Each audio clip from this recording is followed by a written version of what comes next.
Online class එක පටන් ගන්නයි යන්නේ. ක්ලාස් එක පටන් ගන්න කලින් හැමෝම දැනගත යුතු කාරණා කීපයක් තියෙනවා. මේ ක්ලාස් එක දරුවනේ අපි සාමාන්‍ය හෝල් ක්ලාස් එකේ උගන්වන විදිහටමයි අපි ක්ලාස් එකේ උගන්වන්නේ. ඒ කියන්නේ එකම වෙනස තියෙන්නේ ඔයාලයි මමයි පේන්න එක තැන නැහැ. නමුත් දරුවනේ ඔයාලා ඉන්නේ තැන් වල ඉන්නේ තම තමන්ගේ ගෙවල් වල නෙවෙයි ඉන්නේ. නමුත් දරුවනේ ඒ වෙනස හැරෙන්න ක්ලාස් එකේ උගන්වන ආකාරයේ සියලුම දේවල් එකම විදිහට තමයි සිද්ධ වෙන්නේ. ඒ කියන්නේ මම උගන්වන අතරේ අපි නෝට්ස් ලියා ගන්නවා. එතකොට නෝට්ස් ලියා ගන්න හැමෝම ගාවම නෝට් ලියන පොත් තියෙන්න ඕනේ, ඇප්ලයිඩ් පොත් තියෙන්න ඕනේ. ඊට පස්සේ අපි ඒ සඳහා අවශ්‍ය කරන පෑන්, අදරෝල්, පැන්සල්, මකන කැලි හැම දෙයක්ම ළඟපාත මේ විදිහට තියෙන්න ඕනේ. ඊට අමතරව අපි ක්ලාස් එකේ උගන්වනදී ගණන් හදන විදිහටම ටියුට් එක භාවිතා කරලා මම ගණන් හදනවා. ඒ නිසා මේ විදිහේ හැමෝටම ටියුට් එක ලැබිලායි තියෙන්නේ. හැමෝම PDF එක වශයෙන් ටියුට් එක ඩවුන්ලෝඩ් කරගෙනයි තියෙන්නේ. ඒ නිසා මේ වීඩියෝ එක බලන්න කලින් හැමෝම ගාවම තියෙන්න ඕනේ ඒ ඩවුන්ලෝඩ් කරගත්ත PDF එකේ print out එකක් තියෙන්න ඕනේ. මොකද අරුනේ මේ ඒ ටියුට් එකේ PDF එකත් බල ඔයාලා වීඩියෝ එකත් බල ගණන් හදන්න අමාරුයි. ඒ නිසා හැමෝම ගාවම තියෙන්න ඕනේ ටියුට් එක PDF එක print කරලා කොලයක තමන්ගේ print out එක මේ විදිහට තියෙන්න ඕනේ. ඒ නිසා මේ මැටීරියල් ටික සියල්ලම ලෑස්ති කරගෙනයි අපි ඔන්ලයින් ක්ලාස් එක පටන් ගන්න. මොකද වෙන්න ඕනේ හැමෝම ගාවම ලියන පොත්, පෑන්, පැන්සල්, මකන කෑලි මේ වෙද්දි තමන් ගාව ඩෙස්ක් එක තියෙන්න ඕනේ. මේ වෙද්දි ලිවීමේ පහසුම දරුනේ මේක මේ වෙද්දි මම නෝට්ස් වලට දෙනවා තව ටිකකින්. ඒ නෝට්ස් ලියා ගැනීමේ හැකියාව හැමෝටම තියෙන්න ඕනේ. ගණන් හදන්න පටන් ගත්තාම ගණන් හදන්න මගෙත් එක්කම සාමාන්‍ය ක්ලාස් එකේ කරා වගේ මගෙත් එක්කම ගණන් හදන්න හැමෝම ගාවම ටියුට් එක print out එකක් අරගෙන තියෙන්න ඕනේ. හොඳයි. එහෙනම් ඒ ටික අපි ඉස්සරහම ලෑස්ති කරගමු. ඔයාලට අපි ඔන්ලයින් ක්ලාස් එකක් පටන් ගන්න කියලා මුලින් නම් ප්ලෑන් කරද්දී අපි සෑහෙන ස්ට්‍රෙස් එකක හිටියේ. මොකද මේක හැමෝටම අලුත්ම අත්දැකීමක්. අපි අලුතෙන් ස්ටුඩියෝ හදන්න ඕනේ. අලුතෙන්ම ක්ලාස් එකේ වැඩ කටයුතු ලෑස්ති කරගන්න. මේක සාමාන්‍ය හෝ ක්ලාස් එක කරනවා වගේ නෙමෙයි. මේක සම්පූර්ණ අලුත්ම අත්දැකීමක්. ඊට පස්සේ අපි ඉන්ටර්නෙට් සම්බන්ධ දේවල් කරන්න ඕනේ. ඒ නිසා දරුවනේ මේ ඕකෙද අපි මේ ගොඩාක් දේවල් කල්පනා කරලා අපිට ඔළුව නිකන් පිස්සු විකාරයක් වගේ වුණා. මේ ළඟ දවසක මේ ඔය වැඩේට සම්බන්ධ දේවල් කතා කරලා කල්පනා කරලා ඉද්දී මට හරි අමුතු අපූර්ව සිද්ධවීමක් සිද්ධ වුණා. ඔය කොරණක දාන හැමෝම අර ලොකු ජංක්ෂන් එක. ඔය ලොකු ජංක්ෂන් එකේ තියෙනවා මේ අපි දන්නවා කලර් ලයිට් එක. මම දවසක් මේ ළඟ දවසක වාහනේ පැදගෙන ගිහිල්ලා කලර් ලයිට් එකෙන් වාහනේ නතර කරා, රෙඩ් ලයිට් නතර කරා. අතන මට එහා පැත්තේ තීරුවේ වාහනයක් නතර කරලා මගෙත් එක්කම ඉන්නවා. මම පොඩ්ඩක් එහා පැත්තට හැරලා බැලුවා. වලදී ඒ වාහනේත් නතර කරලා මගේ මෙහා පැත්තේ වාහනයක් දිනවා ඒකත් නතර කරලා දැන් මේ නවන් දෙකම නතර කරලා මමත් මැද නතර කරගෙන බලාගෙන ඉන්නවා. ඉතින් ඔය අද දැන් තමයි මම දැන් තප්පර 90 ගණක් තිබ්බා ඉස්සරහා මොනවද මේ කලර් ලයිට් එකේ ටයිම් එක. එනිසා තව ගොඩක් විනාඩි එකමාරක් තියෙනවනේ. මම ඒ නිසා මේ පොඩ්ඩක් කල්පනා කරා මේ ඔයාලගේ ඔන්ලයින් වැඩසටහන දැන් ඒක මම හැම වෙලෙම ඔළුව වැඩ කරන්නේ. ඒ නිසා පොඩ්ඩක් ඒ ගැන කල්පනා කර හිටියා. මොන එක පාටම ටිකක් වෙලා යද්දි මට තේරුණා මේ මගේ වාහනේ පිටිපස්සට යනවා වගේ.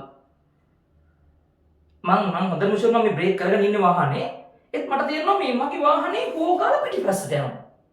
මම හොගාලා බ්‍රේක් කරනවා වාහනේ. ඒත් මගේ වාහනේ පිටිපස්සට යනවා.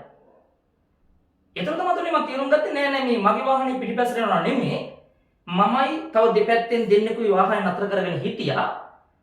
මට පොඩ්ඩක් කල්පනාවක් නැති වුණා. අර කලර් ලයිට් එක ඔන් වෙලා කලර් ලයිට් එක කොළ පාට වැටලා ග්‍රීන් ලයිට් එක ඔන් වෙලා දෙපැත්තේ වාහන දෙක ඉස්සරහට යනවා.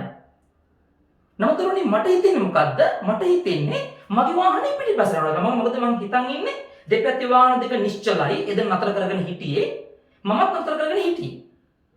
ඒත් ඇත්තට වෙලා තියෙන්නේ දෙපැත්තේ වාහන දෙක ඉස්සරහට යනවා. මට මොකද්ද තියෙන්නේ? මම පිටිපස්සට යනවා වගේ. අන්දරුනේ සාපේක්ෂ ප්‍රවේගය. වෙනත් කෙනෙකුට සාපේක්ෂව තවත් කෙනෙක්ගේ ප්‍රවේගයක් කියා ගැනීම අපි කියනවා සාපේක්ෂ ප්‍රවේගය කියලා. ඔය වගේ අත්දැකීම් වලට ගොඩක් ඇති. හිතන්න මේ විදිහට ඔන්න ඔයාලා බස් ස්ටෑන්ඩ් එකේ බස් එක ගොඩ වෙලා වාඩි වෙලා ඉන්නවා. දෙපැත්තෙන් තව එහා පැත්තව බස් එකක් තියෙනවා. ඒක නතර කරලා තියෙනවා. මම දැන් මේ හැම අත්දැකීම හැමෝටම තියෙන අත්දැකීම. ඔන්න හිතන්න ඔයාලා ටිකක් වෙලා ගියම පොඩ්ඩක් නිකන් ඔහේ ඔළුව තියාගන්න රේස් මොනවද සීට් එක ඔළුව තියාගෙන පොඩ්ඩක් කල්පනා කරනවා. ඒ කල්පනා කරද්දී අපිට තේරෙනවා ඔන්න අපේ බස් එක ඉස්සරහට යනවා කියලා. අපිට හරි සතුටුයි. මොකද අපිට තෝරන ඉක්මනින් පුළුවන් හරි ඒවා ගෙවල් වලට ය아가න්න. දැන් අපිට තේරෙනවා දැන් අපේ බස් එක ඔන්න ඉස්සරහට යනවා කියලා. ටික වෙලාවකින් අපිට තේරෙනවා නෑ මේ අපේ බස් එක ඉස්සරහට යනවා නෙමෙයි. මොකද වෙලා තියෙන්නේ එහා පැත්තේ බස් එකයි මේ යන්නේ. මොකද වෙලා තියෙන්නේ අපි හිතන් හිටියේ එහා පැත්තේ බස් එක නතර කරලා තියෙන්නේ කියලා. එතකොට එහා පැත්තේ බස් එක නතර කරලා තියෙන බස් එක චුට්ටක් ඉස්සරහට යද්දි මොකද හිතෙන්නේ? ඒක නෙමෙයි යන්නේ අපි යන්නේ කියලා අපිට හිතෙන්නේ. මම හිතන්නේ ඔය අත්දැකීම හැමෝටම තියෙනවා. ඒ තමයි දරුවනේ සාපේක්ෂ ප්‍රවේගය. ඒ නිසා ළමයි අපි මේ ඉගෙන ගන්න යන්නේ අන්න ඒ වගේ වැදගත් ඇප්ලිකේෂන් ගොඩක් තියෙන තව එක පාඩමක්. තව සරල උදාහරණයක් කියන්නකෝ. ඔන්න දැන් අපි වහින වෙලාවක කුඩයක් අරගෙන පාරේ යනවා.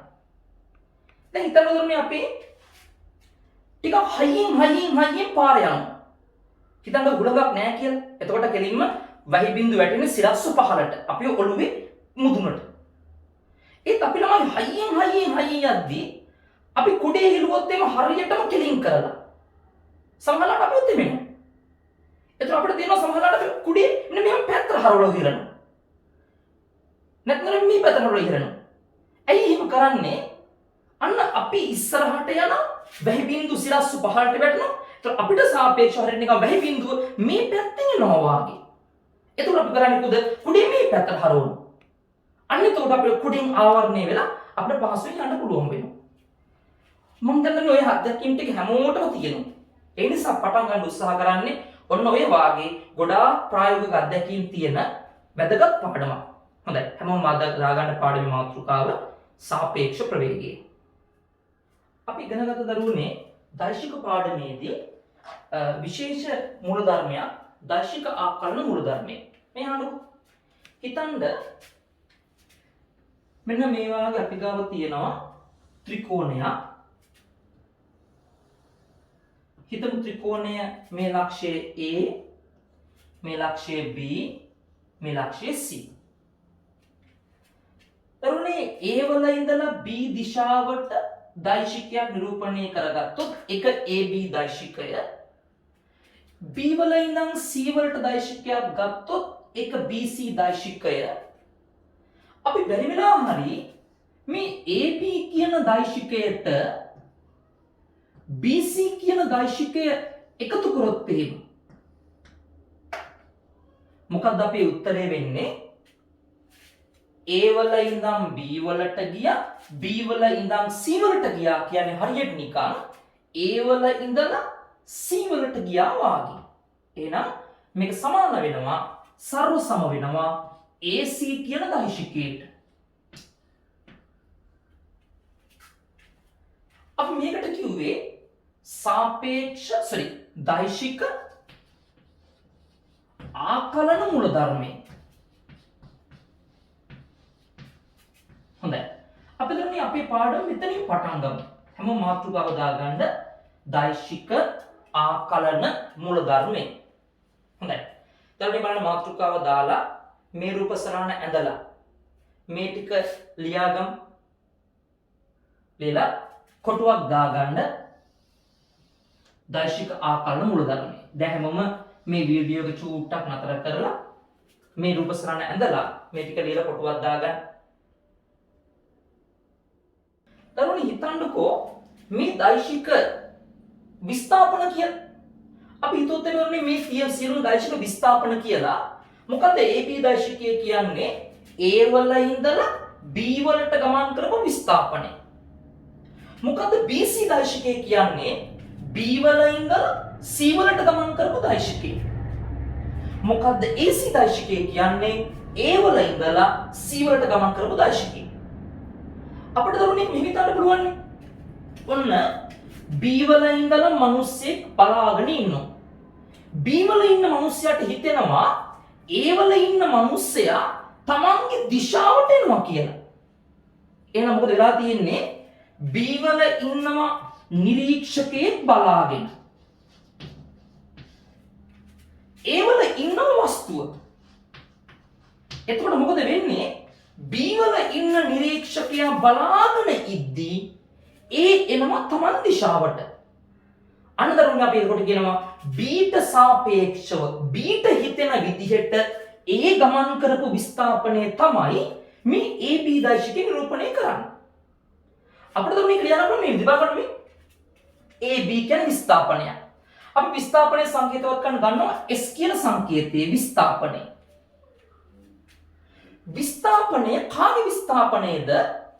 B කියන නිරීක්ෂකයාට සාපේක්ෂව A කියන වස්තුවේ විස්ථාපනය. ඒක අපි දැන් මේ සංකේතවත් කරන්නේ B ට සාපේක්ෂව A ගේ විස්ථාපනයේ විදිහට. කොහොමද සිංහලෙන් කියවන්නේ? B ට සාපේක්ෂව A ගේ විස්ථාපනය. ඉංග්‍රීසියෙන් කියවන්නේ කොහොමද? Displacement of A with respect to B. ඉංග්‍රීසි මිනිස්සු යන්නේ ඉස්සරහට, සිංහල අපි හැමදාම යන්නේ ආපස්සට. Displacement of A with respect to B කියනවා ඉංග්‍රීසියෙන්. සිංහලෙන් කියනවා B ට සාපේක්ෂව A ගේ විස්ථාපනය. එතකොට දරුවනේ මේ B කියන්නේ නිරීක්ෂකයා, මේ A කියන්නේ මේ විස්ථාපනයේ අයිති කෙනා, එයා තමයි වස්තුව. එතකොට මෙයා තමයි බලන් ඉන්න කෙනා, මෙයා තමයි විස්ථාපනයේ අයිති කෙනා. විස්ථාපනයේ අයිති කෙනා තමයි විස්ථාපනයේ කිට්ටුවෙන් ලියාගන්නේ. එතකොට මේ විස්ථාපනයේ අයිති වෙන්නේ Aට. ඒක බලාගෙන ඉන්නේ B. ඒක අපි කියන්නේ විස්ථාපනය A ගේ විස්ථාපනය B ට සාපේක්ෂව.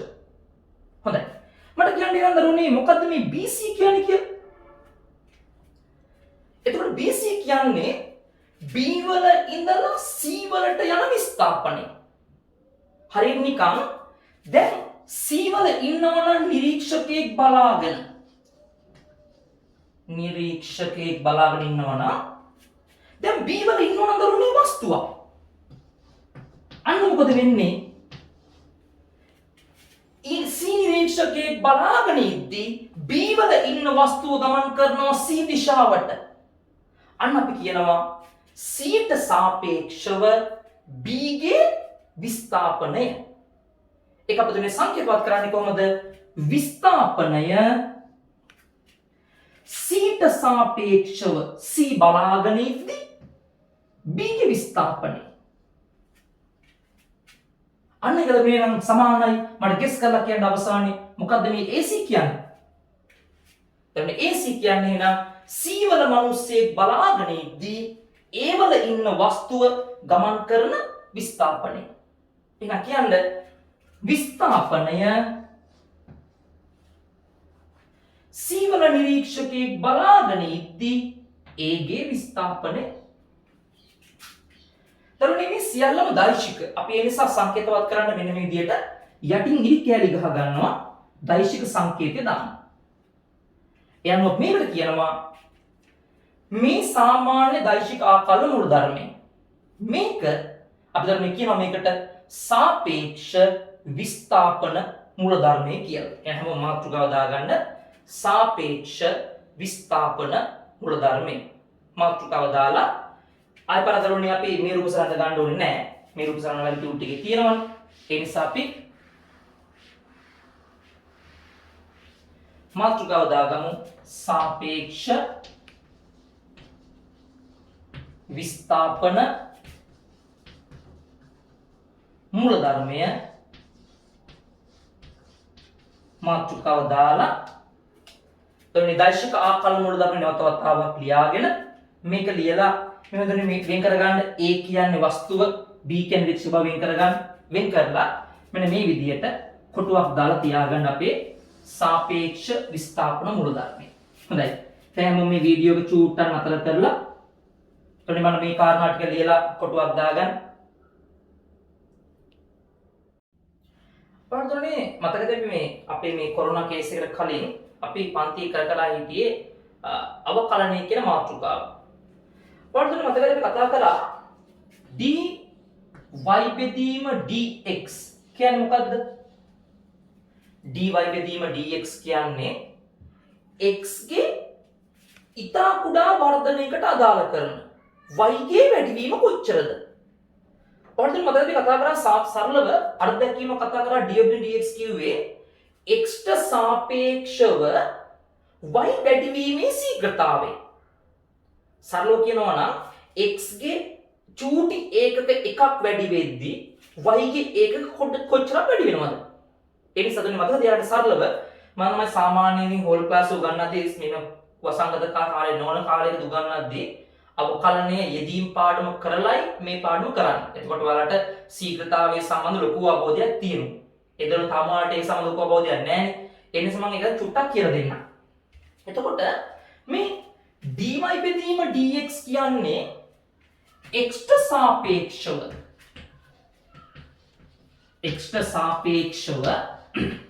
y වැඩි වෙන ශීඝ්‍රතාවය.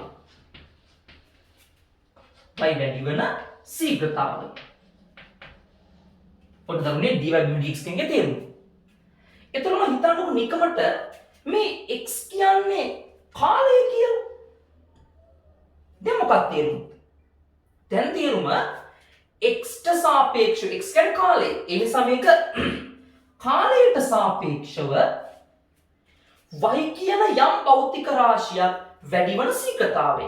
එතකොට මේ භෞතික රාශියේ ස්කන්ධය නම් මේක කාලයට සාපේක්ෂව ස්කන්ධයේ වැඩිවීමේ ශීඝ්‍රතාවය. අනවලයක භාවිතා කරලා දෙනවා ෆිසික්ස් පන්තියේදී අර m ඩොට් කියන සංකල්පේ. මම දන්නවා තාපය කියන සංකල්පය දන්නේ නැහැ. තාපයේ වල භාවිතා කරනවා q ඩොට් කියන සංකල්පේ. q ඩොට් කියන්නේ කාලයට සාපේක්ෂව තාප ප්‍රමාණය වෙනස් වීමේ ශීඝ්‍රතාවය. ඊළඟට මෙතන මේ y කියන්නේ ඕනම භෞතික රාශියක් වෙන්න පුළුවන්. හිතන්න මම නිකමට මේ y කියන්නේ විස්ථාපනය කියලා. දැන් මොකක්ද තේරුම? කාලයට සාපේක්ෂව විස්ථාපනයේ වැඩිවීමේ ශීඝ්‍රතාවය. මට කියන්න හැමෝම මොකක්ද ඒකේ උත්තරේ? කාලයට සාපේක්ෂව විස්ථාපනයේ වැඩිවීමේ ශීඝ්‍රතාවය කියන්නේ සරලව කියනවා නම් විස්ථාපනයේ වෙනස් වීමේ ශීඝ්‍රතාවය ප්‍රවේගය. එහෙනම් දරුවෝ තේරුම් ගන්න විස්ථාපනය කාලය විශ්යෙන් අවකලනය කිරීමෙන් ලැබෙන්නේ ප්‍රවේගයයි. අපි දැන් මෙතෙන්ට ඕන නැත්නම් මම නිකන් සරලව කියන්නම් ඕන. ප්‍රවේගය අවකලනය කරොත් කාලය විශ්ය මොකද වෙන්නේ? ප්‍රවේගය අවකලනය කරොත් කාලය විශ්යෙන් එන්නේ කාලයට සාපේක්ෂව ප්‍රවේගයේ වැඩිවීමේ ශීඝ්‍රතාවය සරලව කියනවා නම් ත්වරණය. ඒ නිසා දුන්නේ ඇත්තම ගත්තාම ප්‍රවේගය කාලයේ විශ්යෙන් අවකලනය කරද්දී එන්නේ ත්වරණය. පැහැදිලි? හොඳයි. එහෙනම් දරුවනේ හිතන්න අපි මේකට නෝට් එකක් දාගමු නේද? හොඳයි. අපි දැන් චුටි අනුමාත්‍රිකාවක් දාගමු. කාලයේ විශ්යෙන් අවකලනය කිරීම. මම දැන් මේ අනුමාත්‍රිකාවක් දාන්නේ නැහැ වෙනදා පන්ති වල හේතුව මේ අපි වෙනදා පන්ති උගන්වද්දී අවකලයේදී පාඩම උගන්වලයි මේවට එන්නේ. ඒ දැන් අපි තාම අවකලයේදී පාඩම කරන්න නැති නිසා පන්තියේදී මම මේම මාතෘකාව මේක චුට්ටක් දානවා. ඒ නිසා මාතෘකාව දාගමු. කාලයේ විශ්යෙන් අවකලනය කිරීම කියලා. එතන මෙන්න මේක ලියලා ප්‍රවේගී බව ලියා ගන්න. මේක ප්‍රවේගී අවකලනය කරලා ඒක ත්වරණේ බව ලියා ගන්න. හොඳයි. දැන් මේ වීඩියෝ එක චුට්ටක් නතර කරලා හැමෝම මේ ටික ලියා ගන්න. ඒතර නතර කරන්න ඕනේ. අපි ළම නැවත වතාවක් එමු අපේ සාපේක්ෂ විස්ථාපන මූල ධර්මයට. මොකද අපි කිව්වේ විස්ථාපනය දෛශිකයා b ට සාපේක්ෂව a ගේ විස්ථාපනය මම සාමාන්‍යයෙන් කියා අනිත් පැත්තට ලියන්න. එකතු කරොත් මේකට විස්ථාපනය c ට සාපේක්ෂව b ගේ මොකද්ද වෙන්නේ? මම කල්පනා කරන්නේ a වල ඉඳලා b වලට ගියා, b වල ඉඳලා c වලට ගියා, අවසානයේ එන්න ඕනේ a වල ඉඳලා c වලට ගියා කියලා. මම මේ හෝල් ක්ලාස් උගන්වද්දී මොකක්ද ලස්සන උදාහරණ කියනවා. ඉතින් මේ වීඩියෝ හරහා සමාජ මාධ්‍ය උගන්වද්දී එහෙම ලස්සන උදාහරණ කියන්න හොඳ නෑ ඔයාලට. හොඳයි. දැන් මේක a වල ඉඳලා b වලට ගියා, b වල ඉඳන් c වලට ගියා කියන අවසාන වෙලා තියෙන්නේ a වල ඉඳලා c වලට ගියප එක. හොඳයි. මේ තියෙන්නේ සාපේක්ෂ විස්ථාපන මූලධර්මය. මම දරුවනේ නිකමට මේක මේ සමීකරණය කාලයේ විශේෂ නැත්නම් t විශේෂයෙන් එකපාරක් අවකලනය කරොත් එහෙම වරක් අවකලනය කරොත් එහෙම මොකද වෙන්නේ මේ කියන විස්ථාපනය අවකලනය කරනවා කාලයේ විශේෂ dt plus මේ විස්ථාපනය අවකලනය කරන කාලයේ විශේෂ සමානයි මෙන්න මේ විස්ථාපනය අවකලනය කරන කාලයේ විශේෂ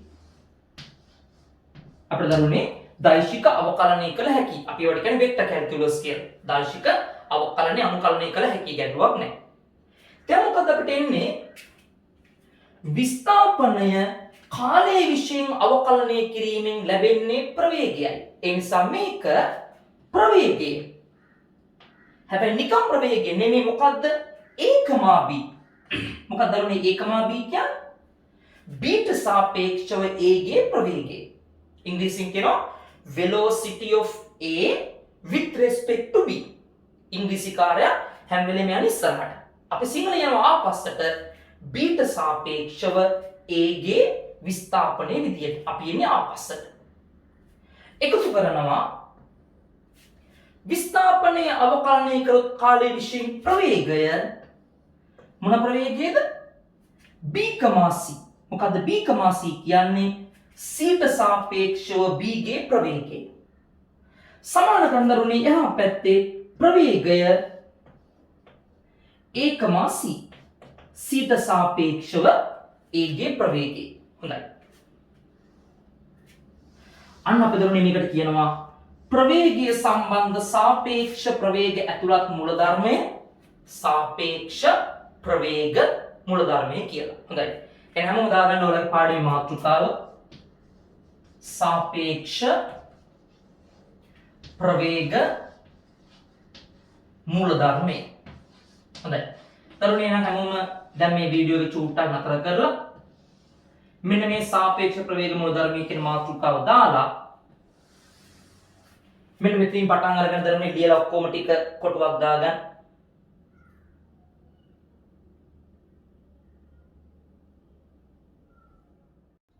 හොඳයි. ඔන්න දැන් අපි සාපේක්ෂ ප්‍රවේග මූලධර්මය කියන්නේ මොකක්ද කියලා කතා බහ කරා.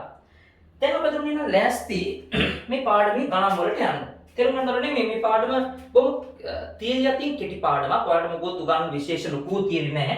හැබැයි ගණන් අතින් නම් ඉතින් දිග පාඩමක්. අපිට දැන් මේ තියෙනවා ගණන් ගොඩාක් සාකච්ඡා කරන මේ පාඩම ඇතුලේ. හැබැයි ඒ වගේ මේ විශේෂ මොකුත් ලොකු સિદ્ધාන්ත මොකුත් නැහැ. තියෙන දරුනේ සාමාන්‍ය ආකාර තියරි තමයි තියෙන්නේ. හොඳයි. එතකොට මේ ගණන් වලට යන්න කලින් කචුඩ් දෙයක් කතා කරොත් එන්නේ. එතකොට අර හැමෝම දන්නේ බලන්න නැවත වතාවක් දෛශික ත්‍රිකෝණය පොඩ්ඩක් හිතන්න. මෙන්න ඔයාලගේ දෛශික ත්‍රිකෝණය. අපි ගත්තේ එක A B C කියලා. එතකොට A වල ඉඳන් B වලට දෛශිකයේ තිබ්බා. B වල ඉඳන් C වලට දෛශිකයක් තිබ්බා. මේ දෙකේ එකතුවෙන් ආවා A වල ඉඳන් C දක්වා තියෙන දෛශිකය. සංප්‍රයුක්තයේ ආකලනය. මේ උනේ විස්ථාපන වුණාම මේ AB දෛශිකය කියන්නේ B ට සාපේක්ෂව A ගේ විස්ථාපනයකට කතා කරා. මේක විස්ථාපනය වුණාම BC දෛශිකය කියන්නේ C ට සාපේක්ෂව B ගේ විස්ථාපනයකට කතා කරා. මේක C ට සාපේක්ෂව A ගේ විස්ථාපනයකට කතා කරා. එතකොට අපි දන්නේ මේක විස්ථාපන වලින් ත්‍රිකෝණය ගැහුවොත් අපි ඒකට කියන්නේ විස්ථාපන ත්‍රිකෝණය කියලා. එහෙනම් කියන්නේ මේක ප්‍රවේග වලින් ගැහුවොත් එහෙම අන්න අපි ඒකට කියනවා ප්‍රවේග ත්‍රිකෝණය කියලා. බලන්න ධන සමතුලිතතා පාඩමේදී බලවලට ඇතුළත් කරන ත්‍රිකෝණය ගැහුවොත් ඒක බල ත්‍රිකෝණය. එතකොට ප්‍රවේග ඇතුළත් ත්‍රිකෝණය දෛශික ත්‍රිකෝණයක් ගැහුවොත් ඒක ප්‍රවේග ත්‍රිකෝණය. ඒ නිසා මේ ප්‍රවේගය මොකද්ද? v b ට සාපේක්ෂව a ගේ ප්‍රවේගය. b බලාගෙන ඉද්දි a ආපු විදිය. මේ ප්‍රවේගය මොකද්ද? ප්‍රවේගය v c බලාගෙන ඉද්දි b ආපු විදිය. මේ ප්‍රවේගය මොකද්ද? V C බලාගෙන ඉද්දී A ආපු විදිය C ට සාපේක්ෂව A ගේ ප්‍රවේගය. හොඳයි.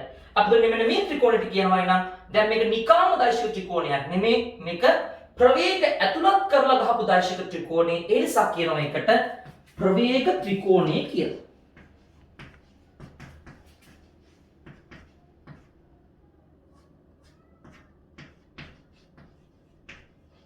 හොඳයි. ඒක දෙන්නේ මගෙත් එක්කම නෝට් එකක් දාගමු. හොඳයි මාතෘකාව දාගන්න. ප්‍රවේග ත්‍රිකෝණය.